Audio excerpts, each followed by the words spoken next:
ইতালির প্রধানমন্ত্রী Giorgia Meloni জানিয়েছেন, একটি স্বাধীন ফিলিস্তিন রাষ্ট্র বাস্তবে প্রতিষ্ঠিত হওয়ার আগেই তাকে স্বীকৃতি দেওয়া বুমেরাং হয়ে ফিরে আসতে পারে এবং এমন পদক্ষেপ বর্তমান সংকট সমাধানের জন্য বিপরীত প্রভাব ফেলতে পারে।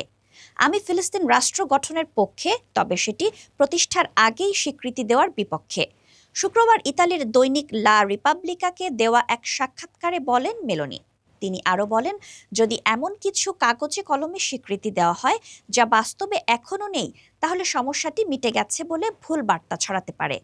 মেলোনির এই মন্তব্য ফ্রান্সের সেই সিদ্ধান্তের প্রেক্ষিতে এসেছে যেখানে দেশটি আগামী সেপ্টেম্বর জাতিসংঘ সাধারণ পরিষদে ফিলিস্তিন রাষ্ট্রকে স্বীকৃতি দেওয়ার ঘোষণা দেয়। ফ্রান্সের এমন পদক্ষেপে কড়া প্রতিক্রিয়া জানায় ইসরায়েল ও যুক্তরাষ্ট্র, বিশেষ করে গাজায় চলমান যুদ্ধের প্রেক্ষাপটে।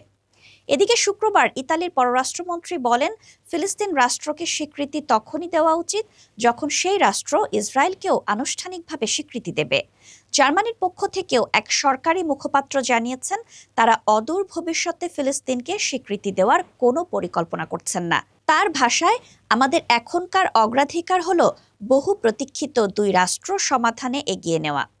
এই অবস্থানগুলো থেকে স্পষ্ট যে ইউরোপের বড় শক্তিগুলোর মধ্যে ফিলিস্তিন রাষ্ট্র স্বীকৃতি নিয়ে এখনও মতপার্থক্য রয়েছে এবং তারা এটি বাস্তবতার নিরিখে বিবেচনা করতে চাইছে।